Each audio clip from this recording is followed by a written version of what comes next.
Espanya està eixint de la crisi, així ho diuen la majoria dels indicadors, per analitzar la situació econòmica del país i fer un balanç del que ha sigut 2017 i el que podrà ser 2018. Tenim a Vicente Montañez, que es expert en economía. Buenas noches, Vicente. Buenas noches, Carles. En primer lugar, me apuntan aquí que desde Bruselas ya nos hacen una petición, y es que en 2020 el Estado español deberá gastar la misma cantidad de dinero que ingresa. ¿Nos están pidiendo un imposible? Bueno, no sé si nos están pidiendo un imposible. Creo que de cualquier modo es un tema de buena salud. Es lógico pensar que uno debe de gastar como mínimo lo mismo o menos de lo que ingresa. Lo que sucede es que la situación en España, desgraciadamente, no es esto. Esto es básicamente lo que denominamos el déficit público, que es que bueno, nos gastamos en las administraciones públicas más dinero del que ingresamos vía impuestos, vía tributos. A partir de aquí, hasta este año estábamos en lo que se considera un déficit excesivo, es decir, por encima del 3% sobre el Producto Interior Bruto, y el objetivo para 2020 debe de ser, indudablemente, ingresar lo mismo que se gasta. No obstante, hay una buena noticia, y es que este año las comunidades autónomas, el sumatorio de las comunidades autónomas más los ayuntamientos han tenido superávit por segundo año consecutivo, y además equiparable al déficit que han tenido las comunidades autónomas, con lo cual podríamos hablar que el sistema, fuera de lo que sería el gobierno central y la seguridad social, está dando, bueno, ya habría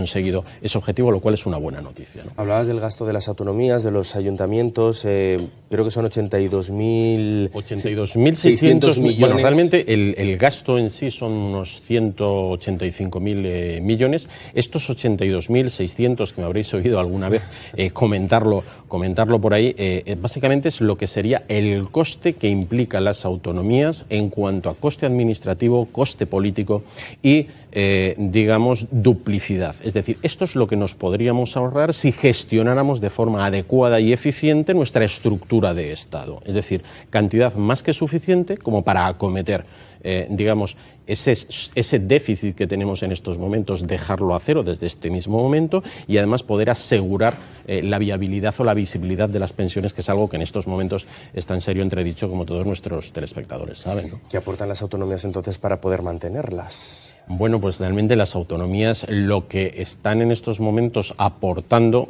yo diría que es casi más coste que beneficio. Claro, lo que hay que empezar a plantearse en estos momentos es si realmente tenemos el modelo de Estado, insisto, hablo económicamente, otra cosa son las implicaciones o derivaciones políticas que puedan tener, pero si realmente estamos frente a un Estado que es factible desde el punto de vista de costes. En definitiva, se trata de plantearnos, Carles, si es más interesante pagar las pensiones o mantener un sistema descentralizado. Y a partir de ahí yo creo que hay que aprender un poco de la experiencia. ¿Y tú qué prefieres? Yo desde luego prefiero que nuestros mayores cobren y que cuando nos toque tengamos la certeza de cobrar, también, ¿no? Evidentemente, sin lugar a dudas. Oye, dicen que la deuda pública está por encima del 100% del PIB. Y eso es algo muy preocupante, Carles. Te iba a preguntar qué implica esa situación. Sí, eso básicamente lo que implica es que nos estamos gastando muchísimo dinero. Es decir, todo nuestro sistema de Estado, es decir, esas pensiones, ese gobierno central que incumple sistemáticamente todas las previsiones en cuanto a déficit, y es obviamente al final ese dinero, exactamente igual que si tú gastas más de lo que ingresas, tienes que ir a pedirlo al banco, pues lo que hacemos es salimos a los mercados y lo pedimos en forma de deuda pública. Esto quiere decir que todo lo que este país produce en un año, es decir, el 100% de su Producto Interior Bruto, es lo que nosotros tenemos en estos momentos de deuda.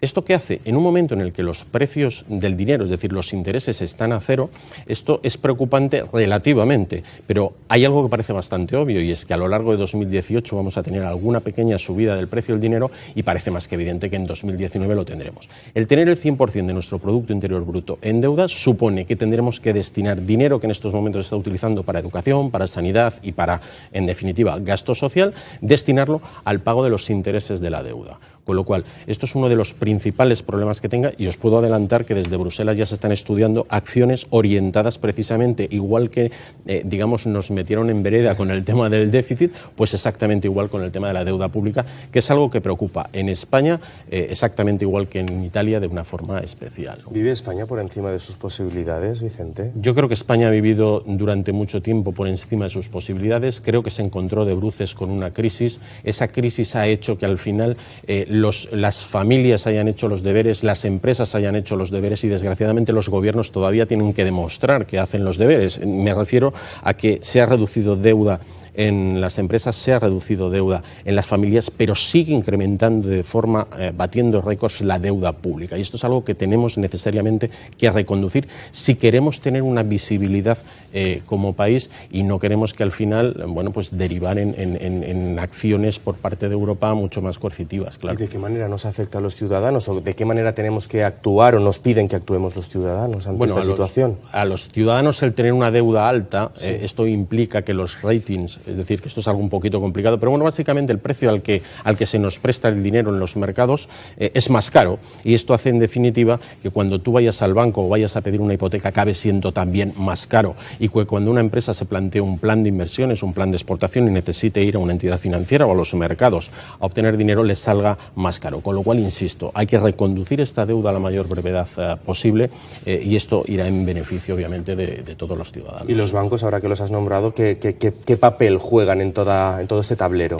Bueno, los bancos en estos momentos juegan un papel importantísimo, es decir, a través de las medidas que ha tomado el Banco Central Europeo, lo que estamos es en un sistema que tiene una disponibilidad de liquidez importante, unos precios de dinero bastante asequibles, y esto es lo que está permitiendo, bueno, pues por un lado que se siga incrementando la inversión privada, que creo que es una magnífica noticia, y por otro lado esto también permite pues que nuestras hipotecas no suban, que el saldo disponible que tenemos los ciudadanos en el bolsillo sea mayor, y esto hace que el consumo vaya tirando, y en definitiva esto es lo que hace que nuestra economía esté creciendo por encima de la media europea, ¿no? ¿Qué implica, Vicente, que España tenga una competitividad baja? Este es el gran problema. Es decir, la competitividad baja. Cada pregunta que te planteo es peor que la anterior. No, bueno, pues, esperemos que la última no sea así. No, pero digo que el gran problema es la competitividad, puesto que al final nuestras empresas no obtienen el dinero suficiente, es decir, no tienen una aportación al margen considerable en comparación con otros Estados miembros de la Unión Europea. Básicamente, ¿por qué? Por el modelo de servicios, por el modelo basado en servicios que nosotros tenemos. Al final España es un país de servicio, y además de servicios de bajo valor añadido. Esto no es algo que se cambie de hoy para mañana, pero esto sí que es lo que nos está obligando, por ejemplo, a tener esos salarios tan bajos, a tener problemas en cuanto al pago de las pensiones como consecuencia de que en la caja única al final entran menos ingresos que salen. Es decir, si tuviéramos una mayor capacidad en producción en cuanto a esa competitividad nos viene dada, pues indudablemente las cosas nos irían un poquito mejor, ¿no? Me las has nombrado por segunda vez las pensiones, Vicente. Sí. ¿Vamos a cobrar jubilación? Seguro. Vamos a ver. Y a mí me gustaría transmitir un mensaje de confianza, es decir, que no jueguen electoralmente con el sentimiento de las personas. No hay es decir, es una obligación contraída por parte de los ciudadanos, y además, al final, parece que hay cierto interés en aislar la caja única de las pensiones, ¿no?